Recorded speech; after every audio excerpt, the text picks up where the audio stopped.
Yo guys, Jonathan here. We are less than 48 hours away from Apple's Gather Around event, and just in case you've been living under a rock, here is everything to look forward to. Now, if you want to watch the event live, I'll drop a link down below to where you can find the stream, but I will also be there. So if you want to follow me on Twitter, I'll be live tweeting coverage, and on top of that, I'll have hands-on of the new iPhones immediately after the event. So if there was ever a time to turn on that bell notification, this is it. And hint, there will probably be a giveaway, so stay tuned for that. So without a doubt, the biggest announcement is going to be the new iPhones. Three new iPhone 10s, which means no more iPhone 9, and more than likely, we are officially saying goodbye to the home button. Now, naming has been all over the place. It's been pretty much complete chaos, but it's looking like everything has finally been narrowed down. First, we should see the iPhone XS, the update to last year's iPhone 10, the 5.8-inch model. Next, we should see the iPhone XC. That's going to be the budget 6.1-inch LCD iPhone. Potentially, that should start at $699, which is super cheap for an iPhone. And it's going to be interesting how Apple tackles the market that way.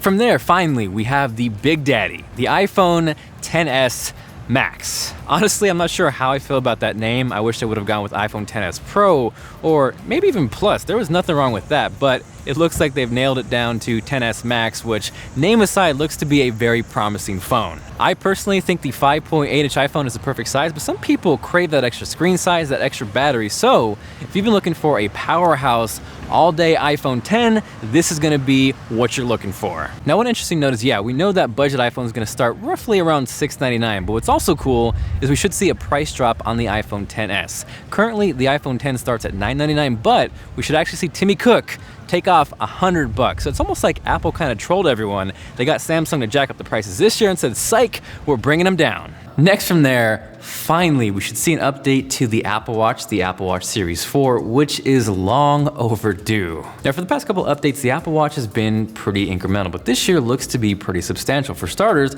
we should definitely see a larger watch face with smaller bezels, and that should allegedly lead to new sizes. Aesthetically, we should see a new color to the Series 4 Apple Watch. Based off those press images, it's like this awesome gold color, which I gotta say, looks really good.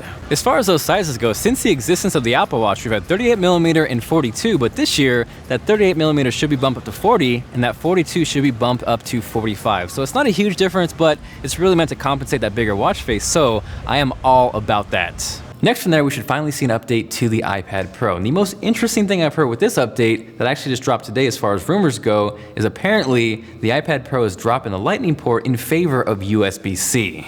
Now, I know what you're thinking. Yes, Apple is finally bringing USB-C to the iPad Pro. It's only a matter of time before they bring it to the iPhone, but don't get your hopes up. So the iPhones, the Apple Watch, the iPad Pros, I would say those are for sure. Lock them down. We will see them at the event, but we also might see updates to the Mac lineup, the MacBook, potentially new iMacs, and I'm crossing my fingers for a Mac Mini refresh. What is rumored to happen is that 12-inch MacBook should hopefully replace the 11-inch MacBook Air, which I am all for. Currently, that 11-inch MacBook Air screen is just pure trash, so it is long overdue, and I think this will be the perfect replacement. Now, what's kind of cool is even though we most likely won't see the Touch Bar on these 12-inch MacBooks, we should hopefully see Touch ID still implemented, which is awesome.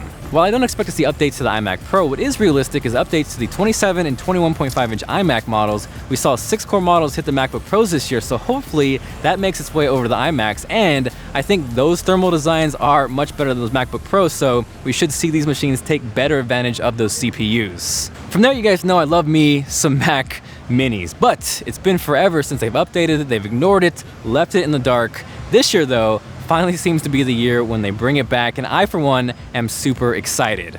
Much like those MacBook Pros and even the iMacs I just talked about, if we see a 6-core Mac Mini, that would be amazing. It's small, it's compact, it's modular, you can pick your display. And I think it just gives everyone flexibility and freedom if you don't want to buy an iMac. Next from there, there's word on the street saying we should finally see the Air-powered charging mat, which should have been released like 7 years ago. And if that's announced or released, hopefully that means an update to the new AirPods. If you forgot, AirPower was actually announced last year and was supposed to be out earlier this year, so who knows what the heck happened though? Maybe it was a delay with AirPods or the updated case. Either way though, it's looking a little better, and I hope and I'm praying to the tech gods that we see it this year. As far as those AirPods go, I wouldn't expect anything too drastic or, sadly, new colors, but I would expect to see, of course, the wireless charging case and potentially Hey Siri implementation. Either way, though, I love AirPods, and I would love to see an update at this event. So that is everything to expect at the Apple event. Again, I will be there, so subscribe and turn on notifications if you haven't yet so you don't miss out. Hopefully you're excited. I am. If you are, make sure you guys go Tim Cook, Johnny Ive, and Craig Federighi's hair on the like button. This is Jonathan, and I will catch you guys later.